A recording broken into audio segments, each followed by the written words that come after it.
આપણા મગજમાં લાખોની સંખ્યામાં કેનેબિનોઇડ રિસેપ્ટર્સ છે અને શરીર એન્ડોકેનેબિનોઇડ્સ બનાવવા માટે સક્ષમ છે, જેનાથી તમે પોતાની અંદર એવું રાસાયણિક ઉત્પાદન કરી શકો છો જે તમને હંમેશા આનંદિત રાખે છે. પણ સૌથી મહત્ત્વની વાત એ છે કે જ્યારે તે બહારથી આવે છે ત્યારે થોડા સમય માટે તે તમને આનંદિત બનાવે છે, પણ તે તમને અજાગૃત બનાવે છે.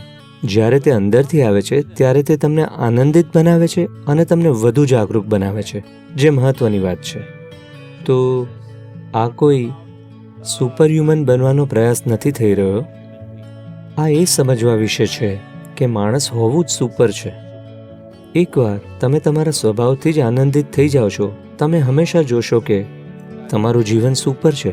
તેનાથી કોઈ ફરક નથી પડતો આપણા જીવનમાં કેટલીક પરિસ્થિતિઓ સારી ચાલે છે, કેટલીક નથી ચાલતી, પણ આ એક જીવન હંમેશા આપણી રીતે ઘટિત થવું જોઈએ.